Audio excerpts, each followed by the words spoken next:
open the door for her, and then she's just looking at me fucking crazy sexual.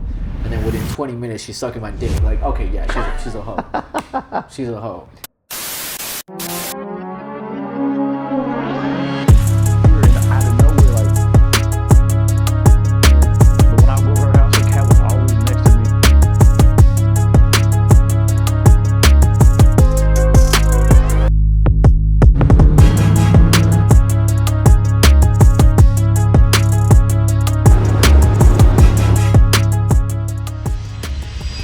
Yo, we're here with my boy Sergio. Appreciate him for doing this sit down with me. Obviously, I know who you are, but can you introduce yourself to the people who may not know who you are? Yeah, I'm Sergio Chavez. I'm a full-time life coach for men. Help men with their communication, their confidence, their charisma, their social skills, and their dating with women. Been doing that for 5 years, and I also create content on YouTube, Kick, Instagram, Facebook, all platforms. You really getting it in. It's funny because me and you met about a week ago on a stream with Finesse Fave. Shout out to Finesse Fave on the 9 to 5s versus the course sellers. Mm-hmm. You know, I was on the 9 to 5 side and he was on the course seller side. You know, it was a really dope video. You know what I mean? We connected afterwards and I was like, yo, it'd be dope for us to do a video. So again, I appreciate you willing to sit down with me. Yeah. You know what I mean? Because I got a lot of questions about this. You know what I mean? So let's start off with where'd you grow up? Did you grow up here in Miami or what was your early life? Yeah, so I grew up in California. Okay. So I'm from California originally, okay. like the Bay Area. Right. And I moved to Miami like 2 years ago. Okay. So how'd you like living on the Bay Area? Like Oakland area or more like San Francisco? San Francisco. Okay. Yeah. How's it? How's San Francisco? You like it? Do you miss it? I like the state. I mean the city. It's nice. I like my family, but besides that, I don't really miss like the culture there. Yeah. What would you say about the culture in San Francisco that you didn't like? It's very dead. Like, you know, it's not social. People aren't really out and about. People aren't that into like health and fitness, content creation, online businesses, entrepreneurship. There's more of this like head down, working on a computer kind of culture. Okay. Yeah. That's like where a lot of the tech moguls and stuff are at, right? Exactly. That's like what, Silicon Valley? Yeah, it's right by there. Okay. All right. Dope. So did you go to college at all? Did you get a degree or anything? Yeah, I went to Sacramento State, which is nearby San Francisco. Right. And I was going to get a mechanical engineering degree, but I never did. I dropped out at the last year. Dang. So yeah. You were what, year 4? Yeah. Well, you just finished up year 3, about to go into year 4. Yeah. What made you decide, you know what I mean, to drop out of college? What happened was I started having a really big passion for socializing and improving my life. And it got me to basically get so obsessed with going out and practicing my social skills that I just started failing on my classes. And then the moment I had this opportunity to work with someone in that field, I dropped out instantly. Yeah. So that was, for you, that was a turning point to where, you know, you just doing your practice and stuff like that. Did you immediately say, you know, I want to go into the social media world and start posting content? Or what was that shift for you once you left college? So I immediately started working with someone in social media. Okay. And I myself didn't post too much content, but I was just working for someone who did, and through him I was learning about content creation. Okay. What would you say would be like the biggest thing that you learned with him, like one of the gems that you can maybe teach some of the viewers? That's a great question. There's a lot. Specifically with what avenue of, with what exactly? Let's just say just starting off or like finding your niche. You know what I mean? Like some people think that they want to post, I don't know, basketball content or something like that, but then maybe they post something about football and that takes off. So how would you say you would get someone just getting started into social media, how they can find their niche or what people will gravitate towards to build an audience? Yeah, I think when it comes to finding your niche, it starts off with asking yourself, this isn't necessarily something I learned from him, but I just think it's something I've learned in my life, and it has to do with asking yourself, like, what do you actually want to do? You know, what are you actually passionate about? This cat really likes the camera. Like, what's going on here? Yo, Leo, get over here, man. It's okay, but is it like distracting or is it good? No, yeah, good. It's chilling, right? Focus, yeah. So it starts off with just asking yourself, like, what do you want to do? right? And then I guess you have two questions. You could either ask yourself, what do you want to do, or what do you want to get to, what do you want to become, or you could also ask, what do you already have? What can you help people with now? What is something you're already skillful in? These are the two lanes of like how we think about content creation. Personally, I think a lot of people get caught up with having a certain amount of expertise before they start doing content, which is a very it's the wrong way to think about it, because at every level you can help people and inspire people. Even if you're at a low level, you inspire people right below that level who want to do what you're doing. So I think it's all about just starting, and it comes down to, in my opinion, you should just start posting what you feel like you want to do. A lot of people overthink this process. I think so as well. Even myself, just kind of finding my niche and just posting content. I just started. It's really just kind of just throwing a dart at the wall and just seeing like kind of what's stuck. Started off with just posting like my gym progress. But ever since January 1st, I've just been posting consistent content, and I think I've finally found my niche or the area I want to go into. Yeah, actually, this is something I learned from my own mentor who I worked with, Kyle. One thing I learned from him actually is that I remember, since his niche was pickup and dating, I remember me kind of being almost like scared to post content about pickup and dating, considering it's a lot more controversial, and especially with like women. Like, I didn't want girls to like figure out like, oh, he's posting content about pickup and dating. I just had this kind of like internal stigma around it. Mm-hmm. And I remember my mentor would always tell me, he's like, bro, it doesn't matter what you post on the internet, like people will forget about it. Whatever you start off doesn't have to be what you end up as, and it's like, I remember it was hard for me to fully believe that. But like, for example, my first YouTube video was about creating a anabolic ice cream by Greg Doucette. That was my first YouTube video. But now I'm this life coach, right? And now I'm about to get into streaming and stuff. So it's like, people don't care as much as you think they do about your content. You're so hyper fixated on your self identity, and I think it's what stops people from creating content, because they think that like, oh, the moment I post this, that means that I'm this thing. Yeah. But really, it's not about that. You could just post a video about this topic and then post a video about a different topic. With time, you slowly kind of understand what you actually want to do, and then you can go all in on what you actually believe in. Right. So we kind of talked about this during the debate afterwards off camera. You were saying you were working with the guy Kyle. Shout out to Kyle. And you said you eventually decided you wanted to venture off and do your own thing. What was that turning point to where you said, you know what, I want to cultivate my own audience. I want to start posting my own stuff, and just becoming my own person. Yeah. So while I was working with this guy, I started to post content about things that I just felt like I had value to offer. My first video was titled "How to Stop Overthinking." After the Greg Doucette one, 2-3 years later, when I started working with Kyle and I started working with him with content, the first video that I created under self-development, under like mindset, which is what I focus on now, was how to stop overthinking. What made me start doing that was just I just knew it was smart to create my own brand. He pushed me to do that too. And the moment I started like talking on camera, it felt right. It just felt right to like post something, and I felt scared to do it, so it just helped me.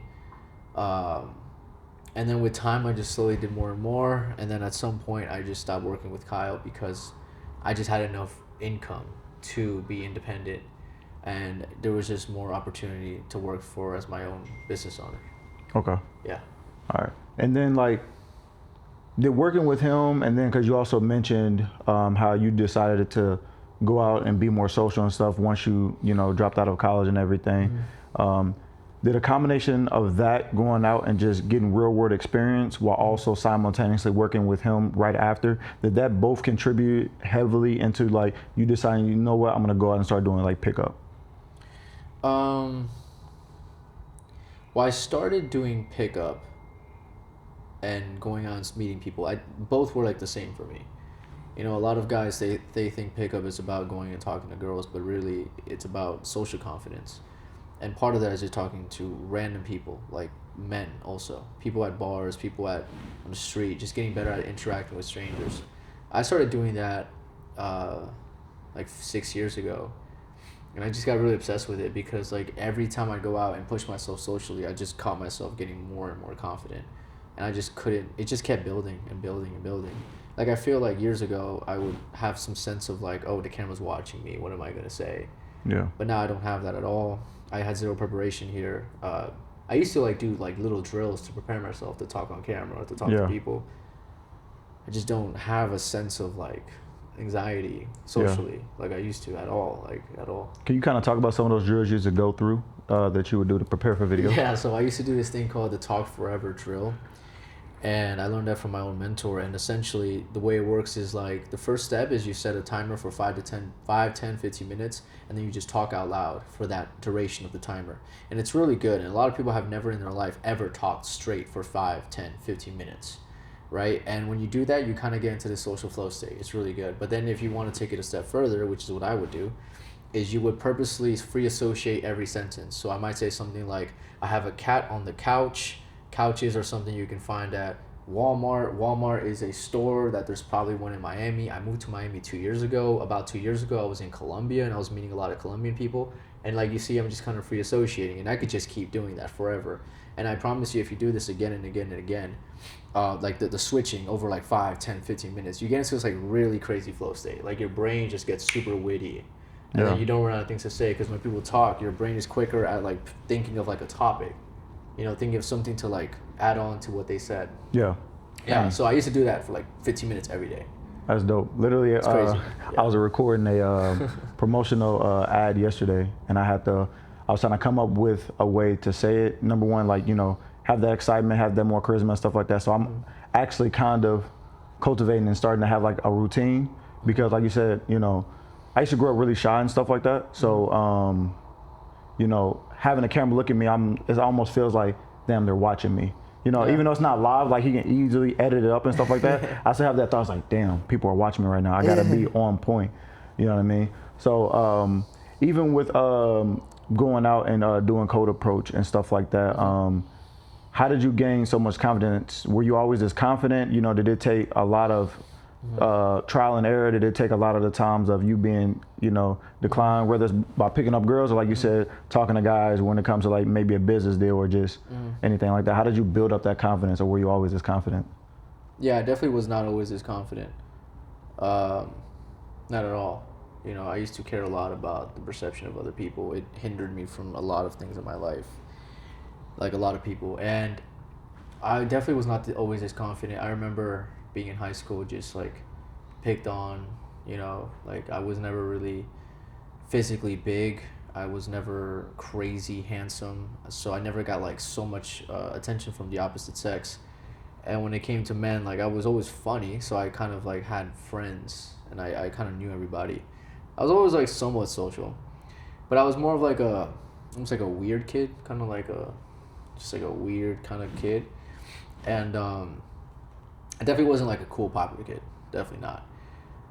And yeah, so if I knew what I knew now, like that I could actually become confident, I would have been doing what I did in my 20s. I would have done that like when I was 12, 13, 14, 15. Yeah.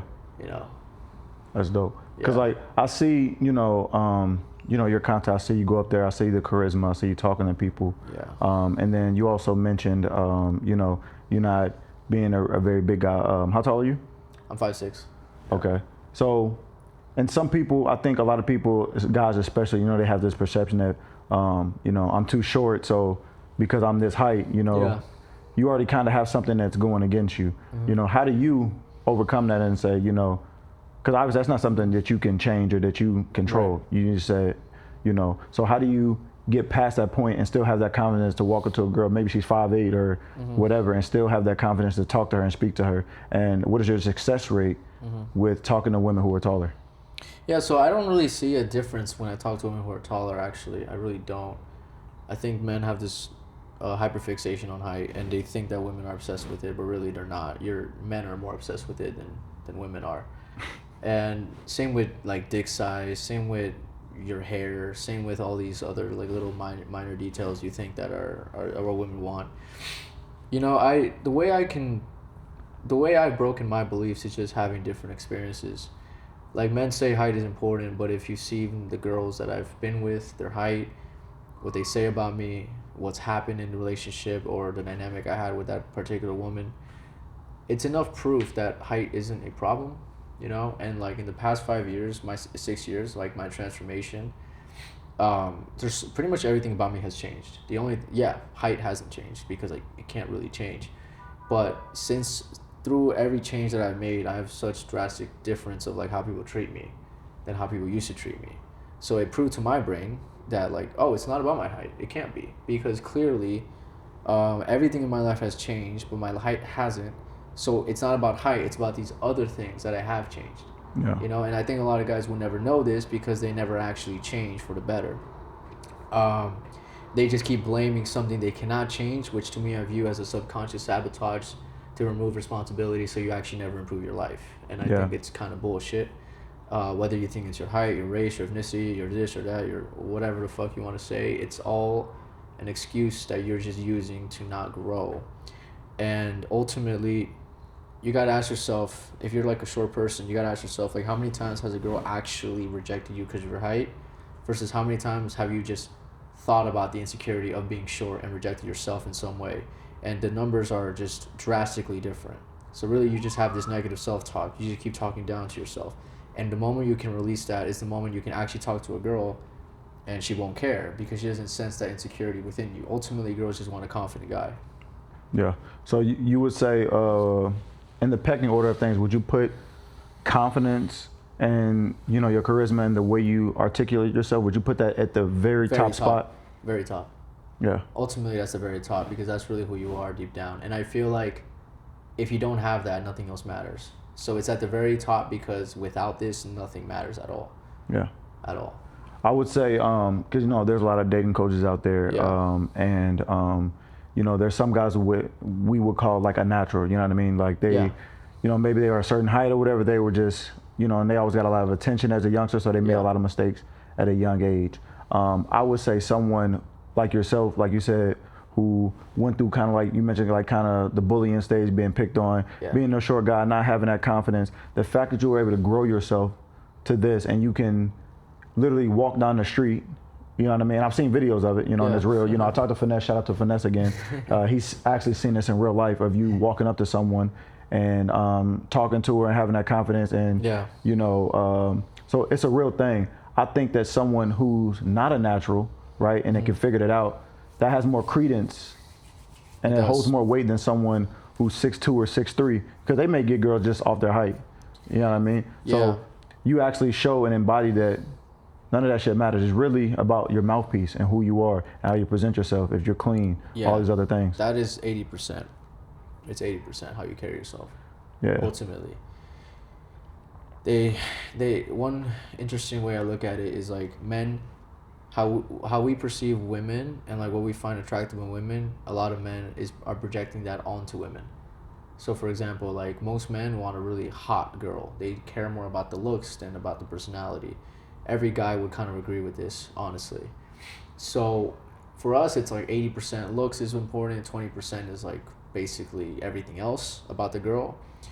And that's why a lot of guys will get into relationships with crazy bitches who are extremely attractive, and they're gonna go through like these really toxic cycles with them, just because they're sacrificing who she is inside just to have like a hot girl, because they're so obsessed with the way she looks. Guys are very obsessed visually, and this is like a known thing with sex as well. So, however, women are not as visual creatures, they're more psychological.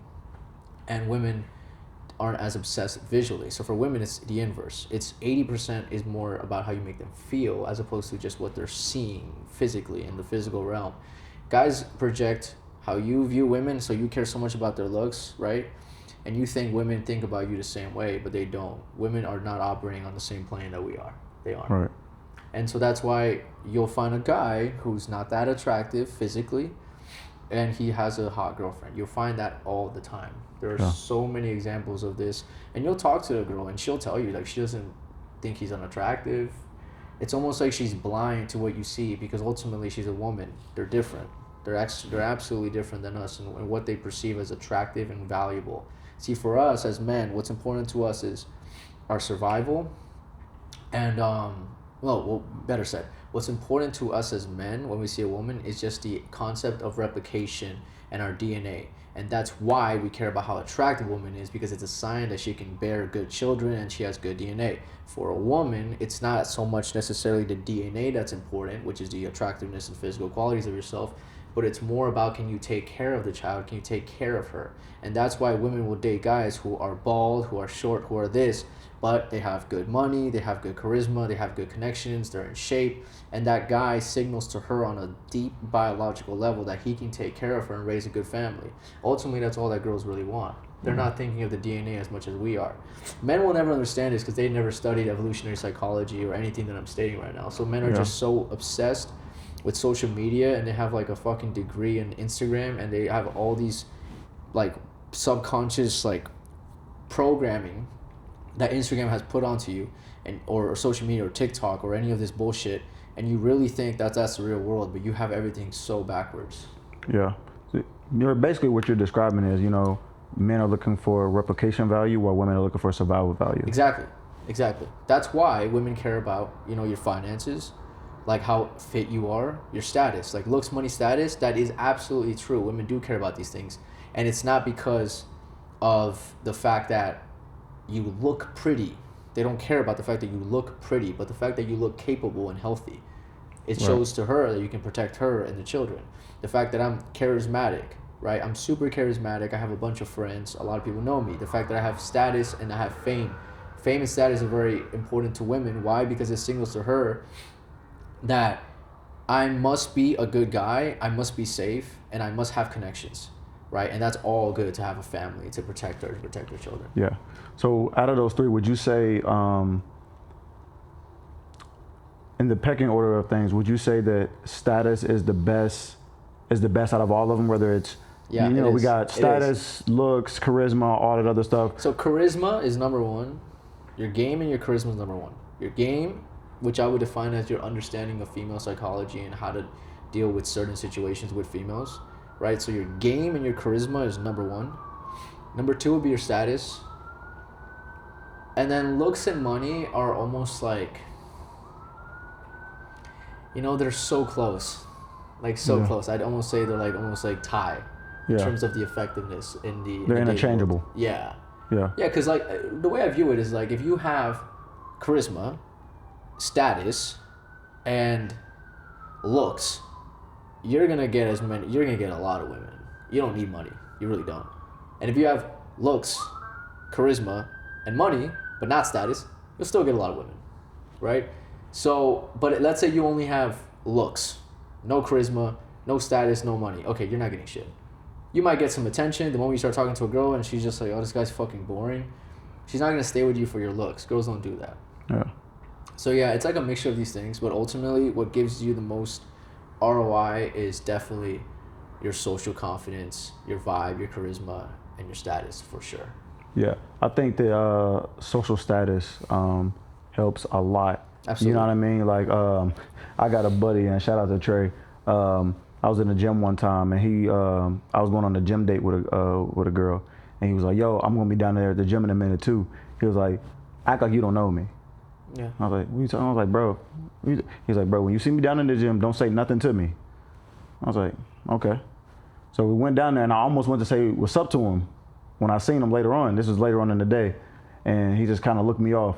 So we're there, and I'm helping the girl because she didn't really go to the gym or nothing like that. Small petite woman or whatever. We're on one of the machines, and he walks up to us, and he was like, "Yo, bro, I appreciate you for that tip you gave me on getting in the gym. I've gotten stronger and this and that or whatever." And she looked at me, she looked at him, and then she looked back at me as he's like giving me this compliment or whatever. And I think that it helped, and it, like, if she didn't like me already, it made her like me. But if she did like me, it made her like me even more, because like that social status of someone else saying, like, someone else giving me my props and showing another guy is like other men respect you. I think that's a good thing. You know what I mean? Having women want to be with you and other men respecting you is great for social status with women. Like, they look for, because women are communitarian, so they look for approval from the group. Yeah, you know absolutely. what I mean? Yeah, it's in their biological drive to be. For a woman, the worst thing that can happen to her is have a bad rep.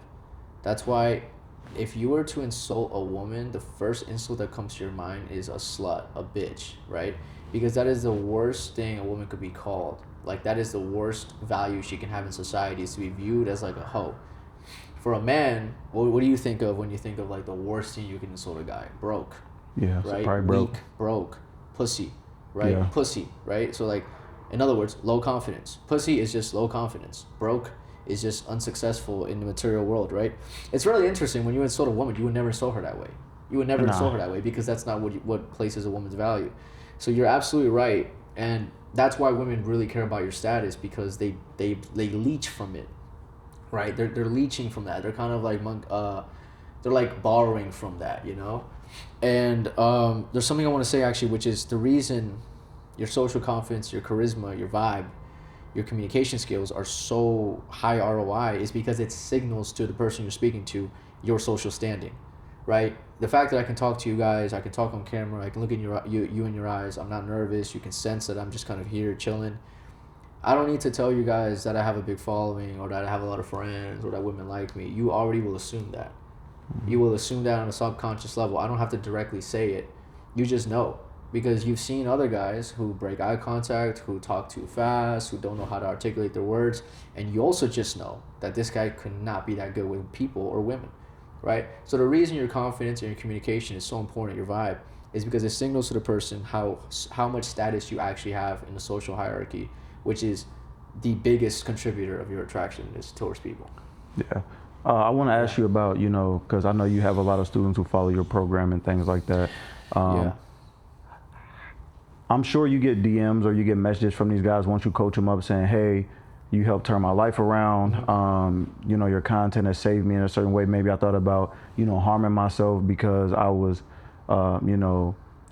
unsuccessful with women and stuff like that. How does that feel to get these messages of you, men telling you, yo, you helped change my life. Maybe you helped me get married. You helped me get the woman of my dreams. I now have children. I have more confidence. And with that confidence, has helped them like in other realms of life. How does that feel to get those messages of men telling you, yo, I appreciate you. You helped change my life. Yeah, I mean, let me actually grab my phone. This is a good time to show you. Okay. So let me actually show you this one message I just got the other day. So this guy just shows me a picture of this girl, right? Okay. She's attractive. And he's like, fellas, I'm happy to report this is my girlfriend. It's been about 3 months. Became official a week ago. I got a side gig in nightlife. Boom, boom, boom. She's proving to be the better than every girl I've ever been with. Thank you to you both for all that you've taught me. And just a funny update with the last girl I texted about, because there was this girl that ghosted him.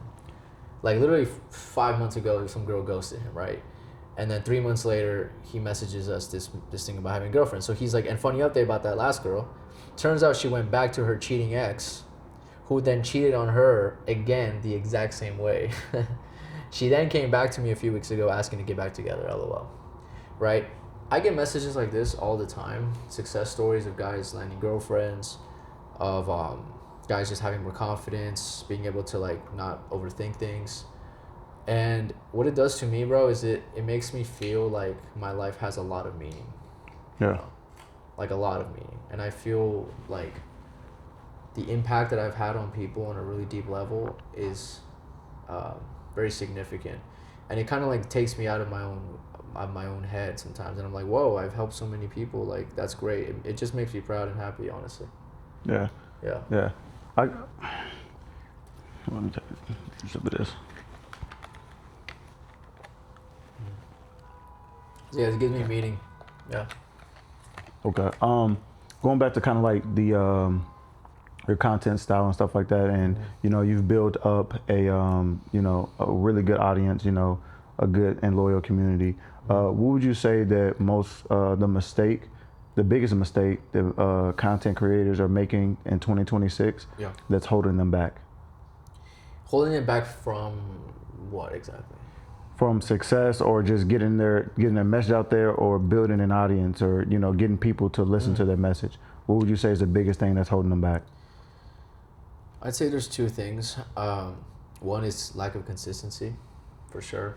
No matter how good you are at this stuff, if you're very inconsistent, you're not going to become good at making content, you know. So, and that's like me. Like in the last like 4 or 5 years, I wasn't that consistent with making content. If I was as consistent as I am today, then I would have been just ridiculously big by now. So consistency is really big. Without posting every day, without like doing what you have to do, without having like a system of posting and kind of like managing yourself and actually intentionally trying to become a content creator, it's gonna be very difficult because there are people out there who do have that and who are being consistent. And through consistency, you start to like learn what the algorithm actually wants, like what is good that you're doing, what is not good that you're doing, and that's consistency. But the other thing would be that they're just not doing it from the right place. You know, they're making content because they want to just be like a content creator and they want to just be like the next guy and have like recognition from people, external validation of some sort. They're not doing it for actually trying to help people.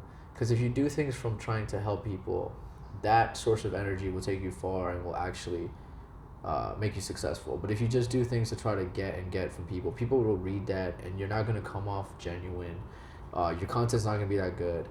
And you're never going to feel fully satisfied because you know you're always doing it for something as opposed to you're doing it because you like what you're doing. Right. Yeah.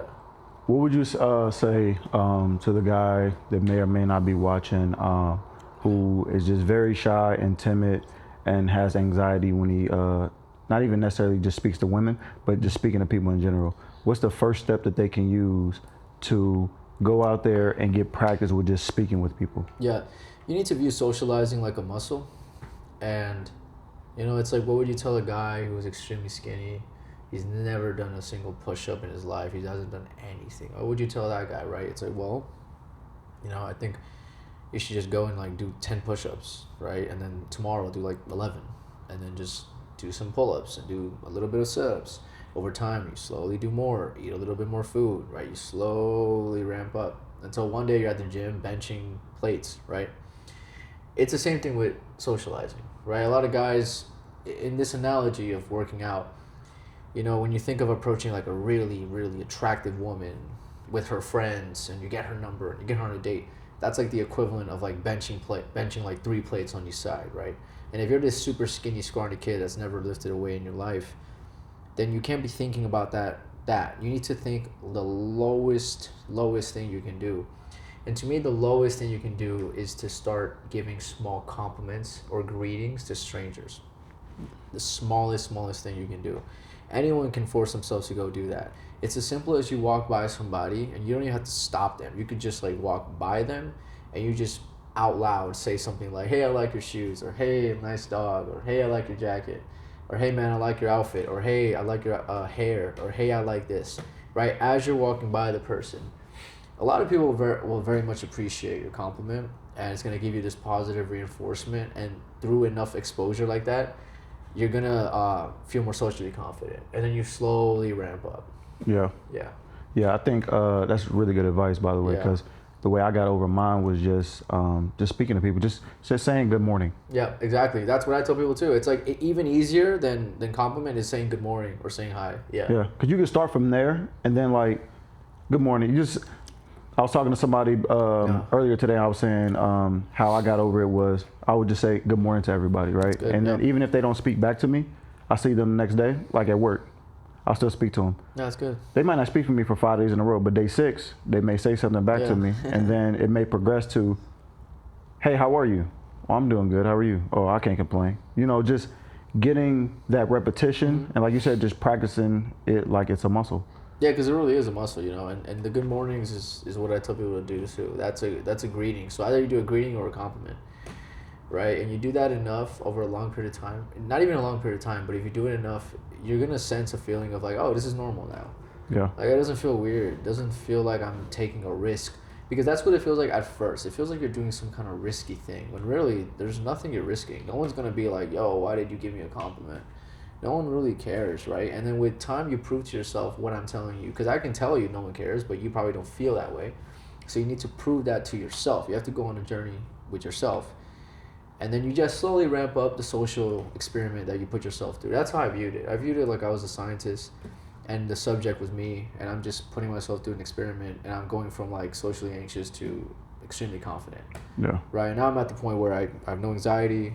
I feel zero limitation from myself. And once you don't have a limitation on yourself, you really can do anything you want. Absolutely.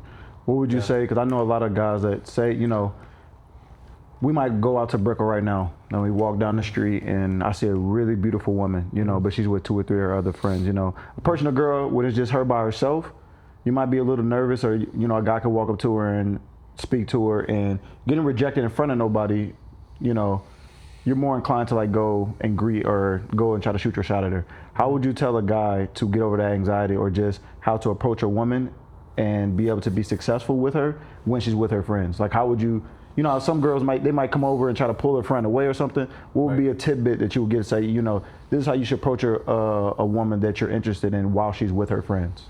Yeah, well, the biggest thing is to understand that the more difficult the social situation, the more higher your perceived value is in the woman's eyes. And thus, every time it looks very difficult because she's with her friend, she's with her mom, she's this, she's in front of people, she's in a bus, she's here, she's... Whatever the social pressure situation, you gotta view it like that literally is giving you an opportunity to like really demonstrate how high value you are.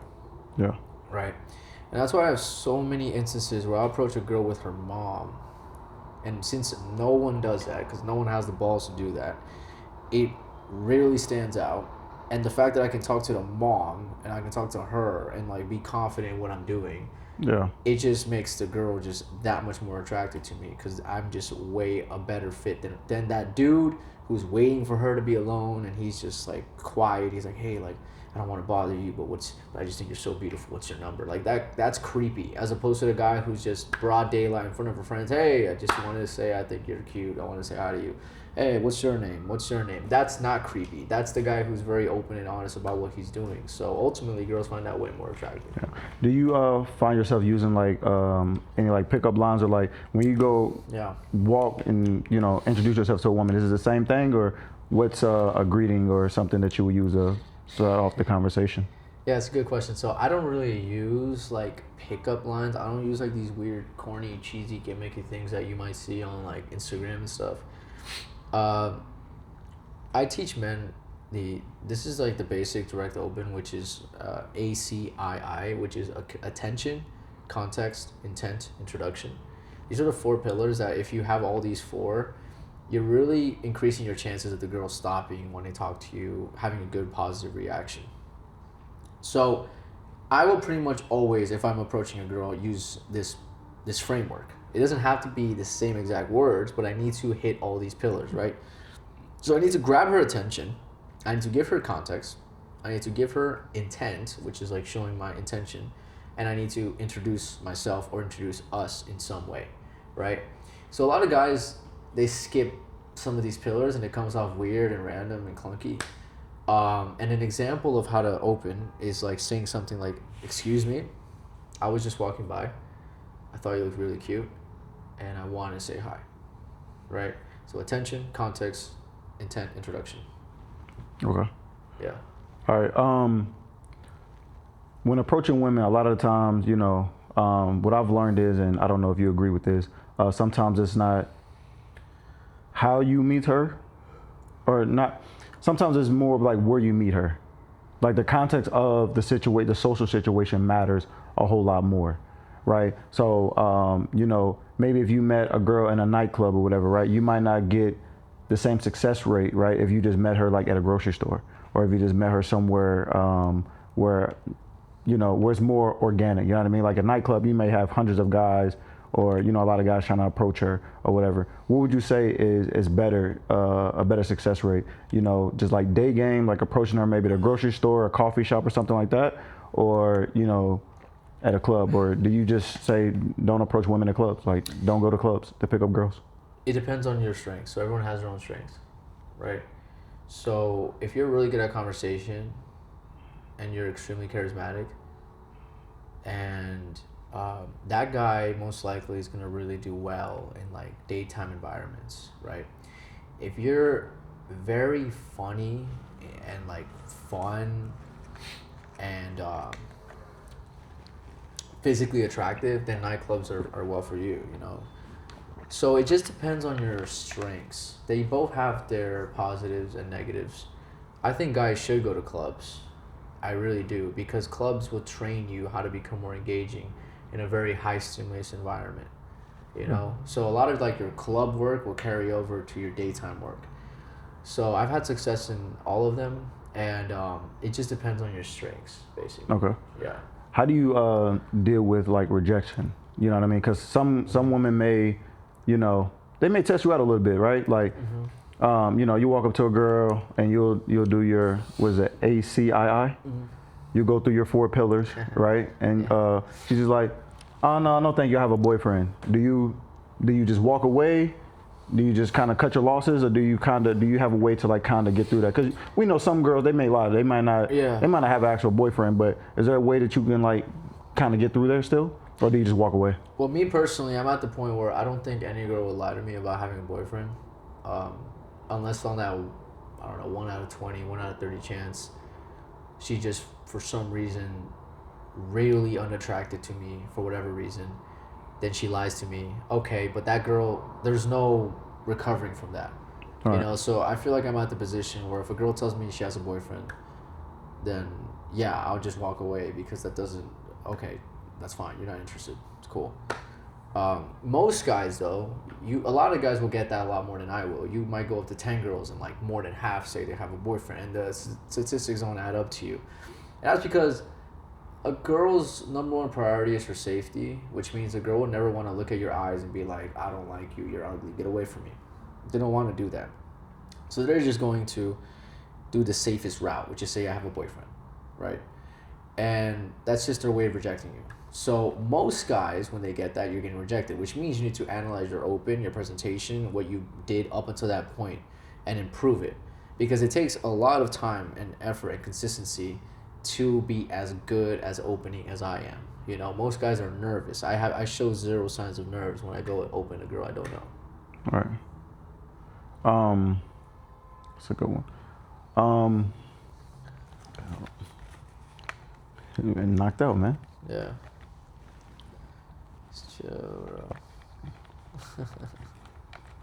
What would you say is your current success rate? Like what, like say you approach 100 girls, what would you say your close rate is right now? Close being what? What does that mean? Like you get to close for me, I would say is like gaining sexual access. Oh, okay. That's what I would think what closing would be. For you, Okay. you know, for some guys, it could be, you know, just getting around on a date or Yeah. getting a long-term relationship with her. What would you say, you know, if we're just going by, you know, closing as far as gaining sexual access, what would you say your close rate is if you approach 100 girls? You know, it's very interesting. If I really thought about this,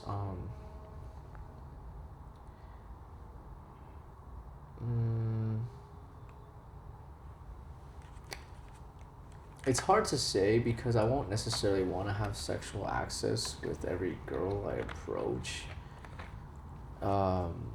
What I can say is on any given day I can land a date or a really solid number, like basically. Yeah. Like out of 3 approaches, I'll have 1 new date lined up. You know what I mean? And then my date success rate is very high, more than 50%. And the way I determine a date success rate is like either it goes to a second date, or you have sex with her, whatever you do, whatever you wanted to do on the date. That's like your definition of success with the woman. So I'd say my date success rate is over 50%, and if I get 3 approaches, I have at least 1 date. So if you do the math, then 33%. So I don't know what that exact So yeah, it's like a 25% close rate. Okay. Per day per I guess that's what it is, like based on your math. Okay. Yeah, something like that. Yeah. But I obviously don't want to have sex with all these women. The reason I still approach to this day a lot of times is literally just to get my energy up and just kind of wake myself up, because it's fun. Yeah. What would you damn, I just lost my let me ask you this. Do you are you one of those guys that do you have like female friends? Do you believe in a man and a woman can be friends, or like are you okay with having female friendship, or you just like you only pursue women who you see as, you know, a potential partner, a wife or something like that, or are you okay with having female friends? I'm definitely okay with it, and I definitely want to have more. Um, it's something I've been thinking about more recently. I do think it's an interesting dynamic. Usually, I do have my own thoughts on it, but I do believe. I mean, I believe that I want to have more female friends. That's what I believe. Why? Why do I want more female Yeah. friends? It's just good for my brand. You know, I can't. I just want to be around more females in like a more friendly kind of dynamic, for cool videos, for just my life. Like I just want to have that. You know. Okay. Do you I don't know if you want to have this on camera. Do you currently have a girlfriend? No, Or I like someone don't. you're seeing? No, I don't. No. Right now, I don't. Okay. Is that something you're looking for? Like, are you looking to get married soon or anything like that? Definitely not looking to get married soon. I definitely don't think of that. Definitely don't see myself getting married anytime soon. Girlfriend, you know, I'm open to it. Just like, I think everyone is kind of open to it. You never know when you meet a girl that you really like and you want, and it just goes there. You can't really control these things, in my opinion. It's kind of hard to. Yeah. So yeah, I mean, I'm open to it. I'm not really thinking about it consciously, like, oh, I'm looking for a girlfriend. I've never thought it was the right way to approach the situation. Yeah. Do you have a certain type of woman, like the type of woman you find the most attractive? Whether it's, you know, I don't want to make it a race thing, but it's a specific race that you like more than others. Maybe a certain height, athletic build. Like, if you was to like kind of give me, you know, a makeup, or if you was kind of like to build a woman, like what would she look like? You know, it's a fun question. So I would say that, like, if I had to like build a woman, she would be like, you know, it's funny because I used to be really into short girls. My ex was like 5 foot. My other ex was also like 5'1", and I used to be into like the shorter girls. And I don't know what happened, but recently something clicked in me where I'm finding girls slightly taller to even tall as me to taller than me as quite attractive recently. I don't know what it is. It might be an ego thing. You know, I feel like it feels cool walking around with like a tall girl. Yeah. And every time I'm on a date with a girl who's taller than me, it feels really like, I don't know, it feels like right. I don't know how to explain it. But like, so I'm kind of, I guess height now is like a flexible thing for me. I used to just say short girls. Yeah. Now I'm like, dude, honestly, she could be 5 foot, she could be 5'5", she could be 5'7", maybe even 5'9", who knows. Height is flexible at this point for me. What's not flexible is her waist. Okay, that's one thing that's like a hard thing for me. I don't date girls, and I've never really been into women who are overweight in any way. Like, I don't care. Like, I'm just such a big like health kind of person. Like, I have a 6-pack, and I expect the girl to also be very lean and not have fat on her stomach. That's my current biggest thing. Cause I'll date a girl who has like I don't know, like a really big butt, really big boobs, or a girl who has like good butt, no boobs, good butt, big boobs. Like that can change a little bit. Yeah. But the waist part can't change, because to me Yeah. that's like a health indicator, and I just personally I've always liked that, always been into that. So to me it goes like height's flexible, waist isn't. I'm definitely more of an ass guy if I had to pick one of the two. Facts. Facts. I think everyone is like deep down. Facts. And I like girls with thick legs. I'm really into that too. I'm not necessarily into like, it's flexible once again, but I do like, if I was building the perfect woman, she would have like thick legs. Obviously face is the most important, even more important than waist arguably. And in terms of like the way they look, I like girls who are like lighter than me, but not like white either. And or my skin tone, around my skin tone, and Latina, either dark brown hair or black hair. Yeah. And most of the time her ethnicity would be Cuban, Colombian, most of the time. Hispanic woman, yeah. Just Hispanic women. Yeah. We're gonna get back on the Hispanic women thing. But I will agree with you that recently, like, I don't know what it is about tall women. Yeah. Yo, I don't know what, because like I said, I've always dated women for the most part that are shorter than me. Yeah. Because I'm like 5'10", 5'11"-ish. Most girls are short. You know what I mean? So most girls, are shorter than me. I think the average woman's like 5'3". Yeah. So, you know. 5'2", yeah. Like my last girl I dated, she was like 5 foot, you know. But I've been liking women who are tall. Yeah, it's like, cool. I think it's like, I I don't want to say the word intimidating, but I would say it almost like they have. I mean, they just do. They have like a stronger, like a bigger presence, and I feel like as your confidence levels up as a man, you kind of like.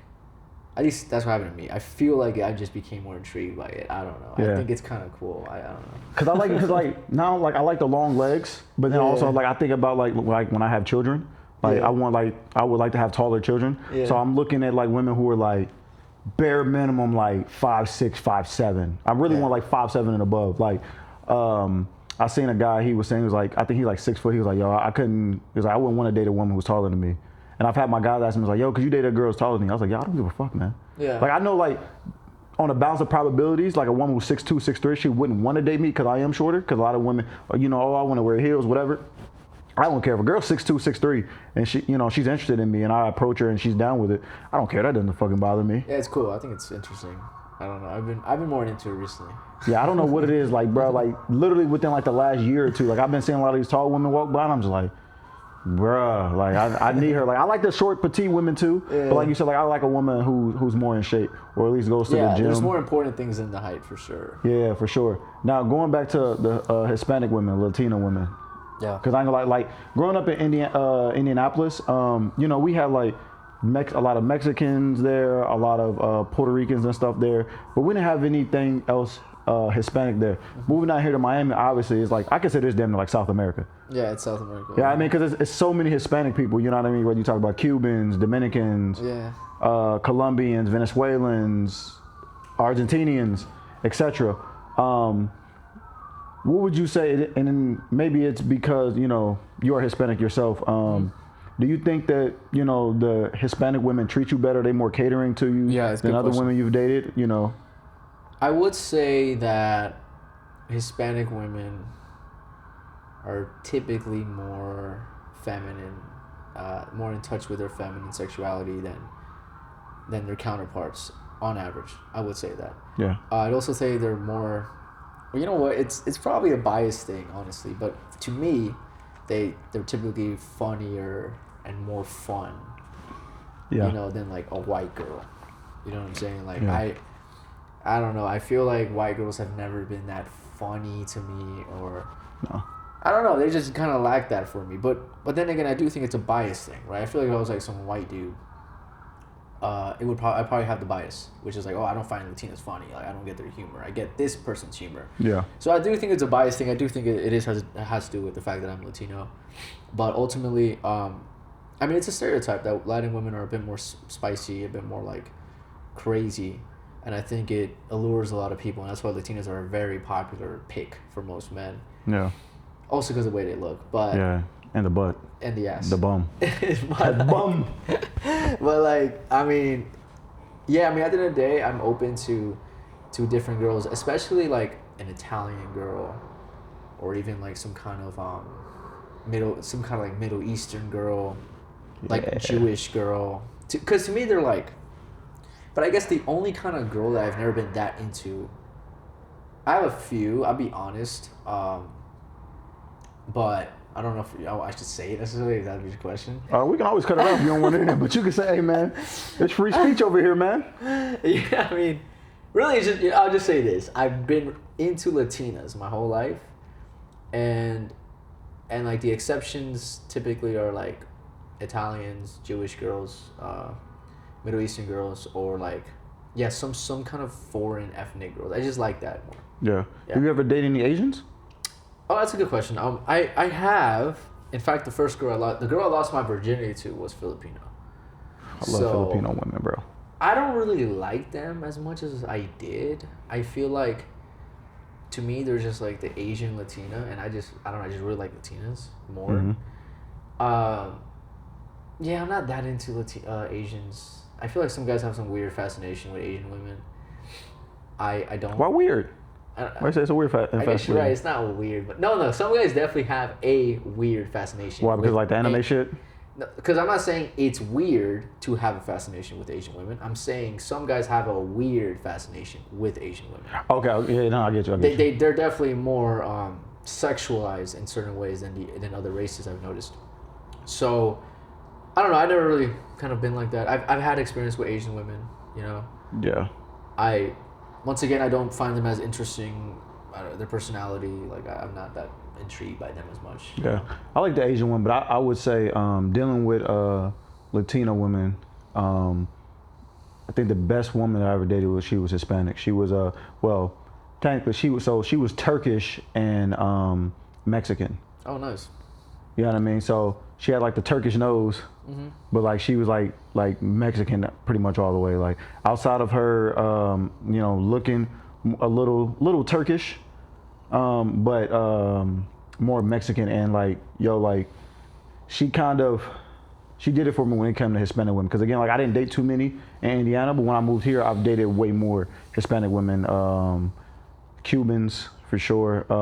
But something about like a lot of Hispanic women, like if you show to them that you're masculine and you're like a leader or whatever, like they'll do whatever for you. Like she used to fucking like clip my toenails and shit for me. Like it's like her idea. She was like, it's like I noticed your toenails a little fucked up. Let me do this for you. She would sit down there with her gloves and do certain things for me. I would leave out of the house, go work out or whatever. I come back. She didn't, clean the place up a little bit. She's making breakfast and stuff like that. And not to shit on my black women, but well, really, I don't give a fuck.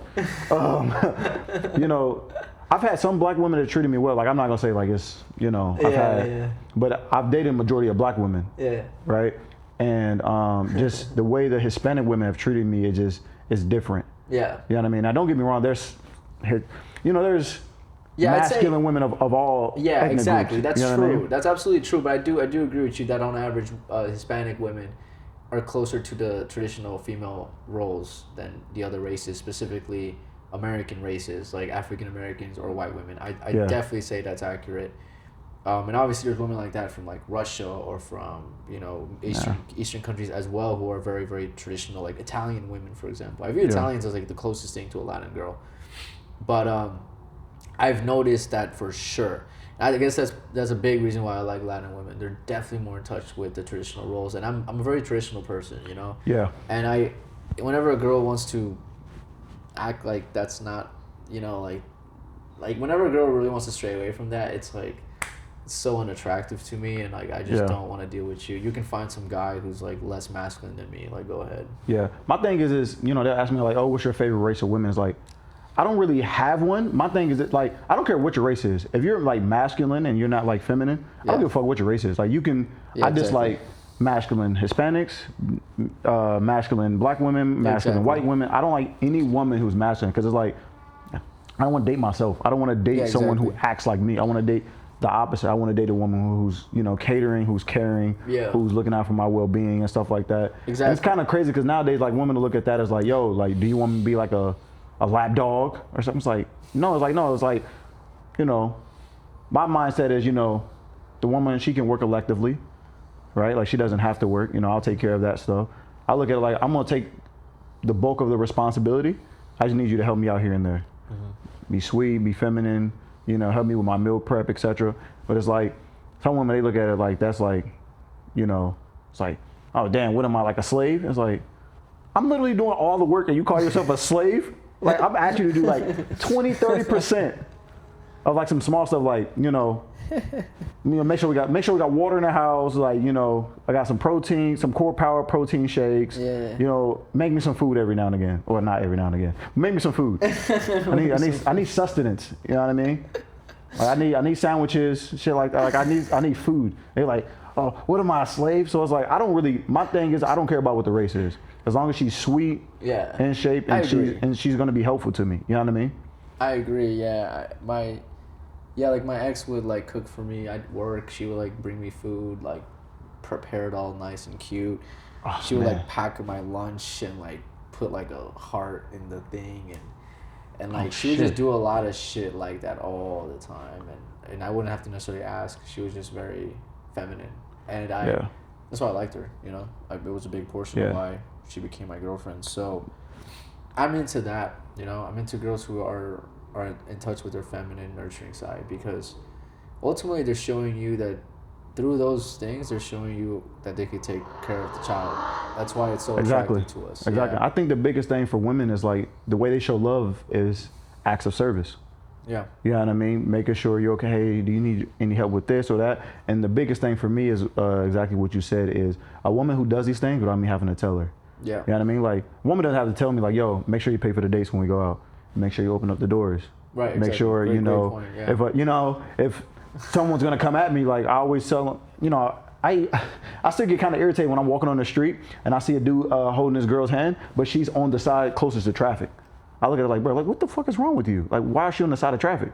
And some guys are like, yo, like, what do you mean? I'm like, no, she needs to be on the side opposite of traffic. If a car comes or something, I can shove her out the way, and you know what I mean? Like, it's, for me, like, I grew up understanding that and knowing that. It's like, you need to be the protector, you know what I mean? So, you know, my biggest thing is, like, you don't have to tell me how to be a man. You don't have to tell me to be a guy. I just do it. Yeah, see, that's true. And I think that's what guys will fall into, is there was a girl who, they feel like they're teaching her how to be a girl, and then it's like this really frustrating journey you're going to be on. Ideally, you're with a girl who just is in touch with that already. And yeah, same thing. A girl doesn't want to find a guy who she has to teach to be a guy. She doesn't want a son, you know. Yeah, it's like, bro, it's like, if she has to teach you to be a man, it's like, bro, are you going to be a good father? Are you going to be a leader? Like, at that point, man, she might as well just be single. Exactly. And that's why I do what I do, because so many men aren't men nowadays, and that's why I do what I do. Yeah. Whenever I tell a girl what I do, it always gets a very similar response of like, wow, like, that's really good. Like, that is needed. Yeah, because they've been around so many guys that it's like, they're like, you don't open up cards. They're like, you want me to go 50-50? And it's crazy because there was a point in life where I listened to that, where women, you know, I was told by women and stuff like that, oh, I used to be the nice guy. Oh, all guys cheat. I used to be the guy, well, not all guys cheat. You know what I mean? I would be the nice guy, whatever. I didn't really get good treatment from women. I didn't have successful women. Right. When I started to understand them a little bit more and understand like what they really want, it's like, no, dude, pay for the bill. You know, now, you know, I'm not just out here just going crazy. Which that reminds me, that was another question I meant to ask you. You mentioned that, you know, on you have a huge success rate.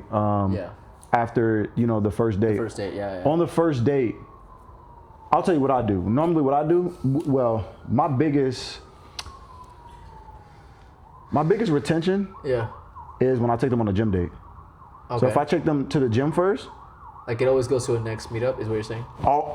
I'm dinner 100%. But I would say there's a couple factors to that. You know, it's also very safe, and I feel like, how are you gonna fuck that up? You know? Yeah, I think it's also that. Yeah, because I think it's good. Because number one, you get to show many traits at once. Yeah. You get to show leadership qualities. You get to show your biceps. Yeah, man. You get to show them that pump. You know what I mean? And then it's like, you know, again, you get to show them so much, and they get to see how you really are. You know, a man who's disciplined. I think that's a good trait to show. It's big so as fuck, I do really well when I take girls on gym dates. When you take a girl out on a date, are you taking them to an expensive restaurant? Are you taking them over to Sexy Fish? You know, what do you do on the first date? Like, what's your kind of like your go-to or like a safe bet? I got a couple things that I typically do. You know, a lot of my first dates starts on my spot right here, right? And I've been doing this for a while. I've been having this like rule that like I'll only date a girl who's willing to come to me.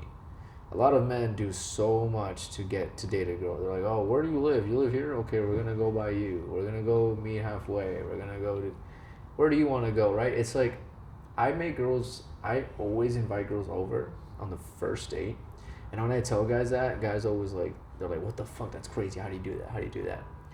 And it's all the framing of how you do it. But to me, it just starts things off on the right foot, honestly. And that being said, in terms of what we typically will do, I have a few different kind of things I do. One is like, sometimes I just take girls to get food.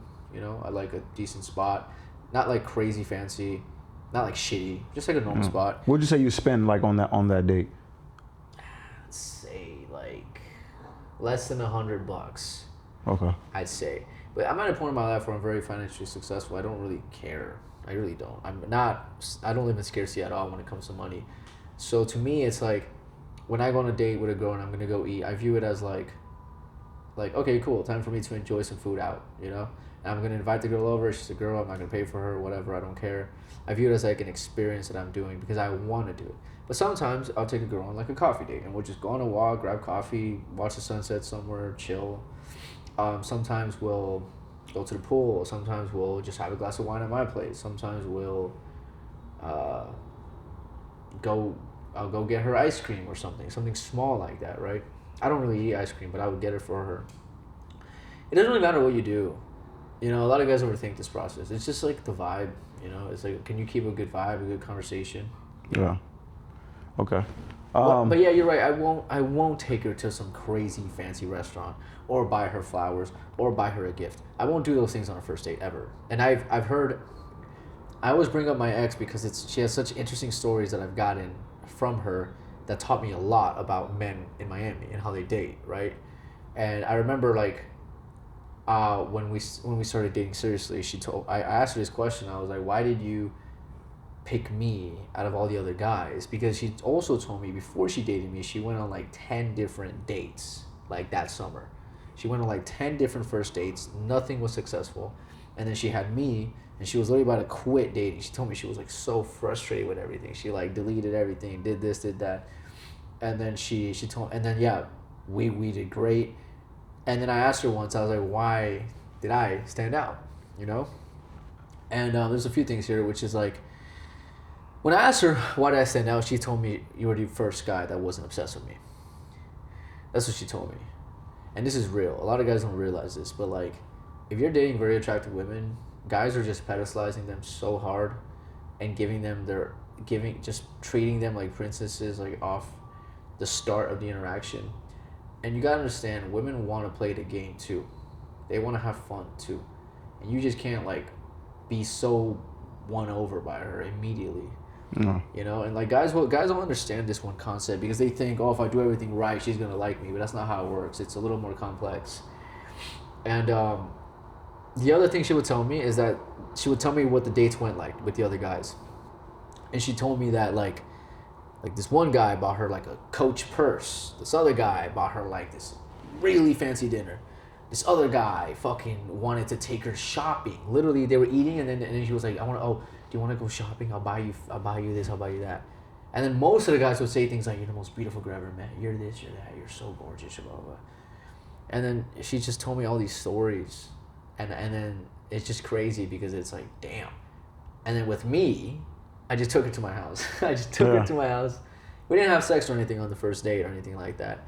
I just took her to my house. We just sat on the couch. We drank fucking water. We listened to a little bit of music. I walked on the balcony with her. We just chilled for a bit. We did make out, and then she just went home. It was like this short little date, and then that went to a second date, to a third, and then she became my girlfriend ultimately. It's just so interesting because I put in a lot less effort at the start, more specifically financial effort, and also like emotional investment. I put a lot less. I didn't say you're the most beautiful girl I met. You're this, you're that. I put a lot less of that, but I got the reward. While every other guy put in all this and they got nothing back because they don't realize how women operate, what they find attractive. Yeah. One last question I want to ask you. I think a lot of guys and a lot of people have this perception is like, if you sleep with a girl on the first night, she's probably not worth it or whatever. Yeah. What is your concept or idea on that? And do you think you would, or have you ever taken a girl seriously that you slept with on the first night? Do you look at that as like a disqualifier? That's a great question. You know, it's very interesting. It's one of those like, it's almost like a mystery. Like, I almost can't fully prove like just how important of a metric that is, right? Because girls can lie. They might tell you one thing. They might tell you they've never slept with anyone on the first date and you're the first guy. They might have lied to you. We don't know, right? Or on the contrary, which is the worst, is like you're like waiting fucking 5 dates in. She tells you that's her rule, but some other dude she didn't do that for, right? That's a worse reality. Yeah. So what I will say is I'd say most girls would sleep with you on the first night if you run the date extremely well and the vibe is right. Yeah. I'd say most girls would do it. And I want you to realize that doesn't mean that most girls sleep with a guy on the first night. I want you to realize most guys have a bad first date. They You fuck know what I up. mean? So like, I think a girl will do it for the right man, for the right vibe, for the right date. But the right man, vibe, and date usually don't come along all the time. So would I disqualify a girl if a girl slept with me on the first night? No. Because I'm thinking, I mean, yeah, you never met a guy like me. Like, I get it. Yeah. You know what I'm saying? Like, Yeah. I get it. So it's like, I wouldn't blame her because the amount of girls that have told me something like, wow, I've never slept with a guy on the first night or something like this, where a girl tells me something like, wow, I've never done this before. I get that a lot. And to me, it's like, well, it makes sense. Most guys just don't, just run things really bad. So I wouldn't disqualify a girl. I think there's bigger ways to disqualify women, you know? So like, I mean, yeah, like if I open the door for her and then she's just looking at me fucking crazy sexual, and then within 20 minutes she's sucking my dick, like, okay, yeah, she's a hoe. She's a hoe, right? But like, I don't know, if we have a great date, the vibe is so good, there's just so much tension, everything's so well, I ran it so well, I know I did such a great job, and then we have sex at the end of it, I don't think anything bad of it necessarily. Yeah. I second that. I'm a huge advocate of like, just because a woman sleeps with you early or quickly doesn't necessarily make her a hoe. I think what makes her a hoe, which is more of a disqualifier, is if you sleep with a woman and then, so like say she goes on a date with you, right?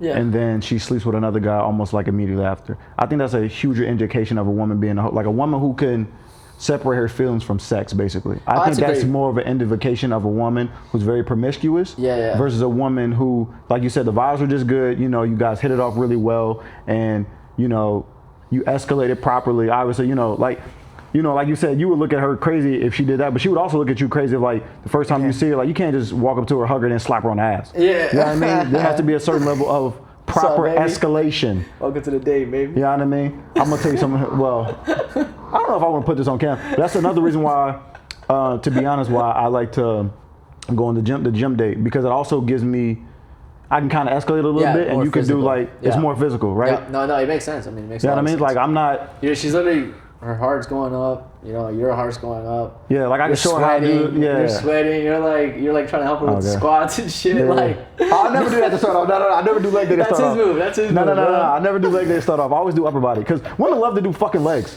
So like I always start off with upper body, and I'm gonna be totally honest. Hip thrust. Yep. I do that on my own. Pause. But yo, to be totally honest, I fucking hate working out with women. I literally hate it, bro. I don't like going to the gym with women, bro. I really don't like going to the gym with women. Nas, do not put this in there because it's gonna fuck up my dates and shit like that when I'm going on first dates with chicks. I'm telling you, girls are gonna want to date you more for saying that. They probably will. Promise you. They probably will. But like I literally like, it's a good for escalation, right? So to tell you, like, remember I was telling you about my boy Trey, where he was like, yo, bro, this is, I appreciate you for helping me out with this workout or whatever, right? So I'm helping her. Yo, make sure you squeeze at this point, right? I'm helping her do pull-ups or whatever, so you can kind of escalate a little bit better when it comes to the touch. She's more comfortable. You can build it the proper way versus a dude just like going into the date being too fucking horny. Yeah. And then like dude just tries to fucking just randomly go in for the kiss. Like you ain't gave her a high five, you ain't touched her on the shoulder, no, you didn't touch her on the small of the back or nothing like that. You just immediately went in for the kiss, bro, because like you just were feeling it. But it's like that's a good way to escalate properly. But literally, I'm not gonna lie, I literally hate going to the gym with women overall. That's actually funny because I mean you're right. That's a really big part of dating. I didn't really mention that, but yeah, like that's why I can do any kind of date because I'm smooth, because I can escalate, because I've like learned these things and I've like now it's not like a game I'm playing necessarily. Now it's just like who I am. Yeah. Right, but that's really big. It's less about what you're doing. It's more about what you just said, which is like the way you escalate, your vibe, right, your game with the girl. Because like you could put me on a dinner date with a girl and I'll touch her, right? I'll maybe touch her hand a bit. Maybe I'll touch her shoulder a bit. Maybe I'll touch her lower back if it's doing really well. Maybe, like you said, high five or whatever. Maybe I give her a hug for whatever reason. Mm-hmm. Maybe I touch her thigh for a little bit. Maybe I play with her fucking foot with my foot. Maybe I tell her to scoot in closer. Maybe I do all these things, right? And like I'll make it like this touchy kind of vibe, and that promotes to a more like man to woman dynamic, while While another guy, you bring a nerd to like who has no experience with women, you bring him to do squats with a girl, he still can't make it touchy, he still can't bring the vibe. It's still gonna be friendly and platonic. So it's less about what you're doing, where you're at. It's more about your skills, for sure. Yeah. Your smoothness. Yeah, not for sure.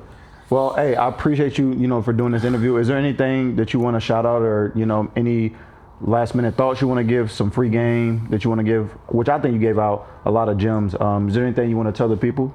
Yeah, so I think one thing I want to tell people is like general life advice is just a lot of men nowadays don't spend enough time by themselves, and I think solitude is very important. And this doesn't mean like you're in your room watching TV or being distracted by bullshit. It means like you actually sitting down, meditating, journaling, going on walks without your phone. This is what most men don't do enough of, and you have a lack of connection towards yourself. If you have more connection towards yourself, you start to understand exactly what your calling is, what you want in this life, what you desire, what your fears are. And through this, you can actually come up with a game plan of what you want to do. A lot of people are lost. They're lost, right? To me, I view that as like problem number one. It's about like finding your why, finding your reason to live, finding your reason to do anything. And I think it literally comes from being distracted by the world, as opposed to not having enough, as opposed to putting more time into yourself. So I always recommend everyone that you journal, you meditate, you socialize, you work out, and you eat healthy. These are the 5 habits that if anyone did this more, your life would just change dramatically and everything's going to go better for you. So that's one thing I want to promote. Besides that, if you want to level up your dating, your social confidence, and your life, DM me on Instagram, Sergio Chavez Coach. That's my only plug I want to say. Yeah, I'm definitely going to tag all his handles at the bottom. Again, I appreciate you doing this for me, bro. It was a great fucking conversation. Yeah. You know what I mean? We definitely got to do some more later, man, for sure. Down. All right. Yes, sir. All right. Peace. Good.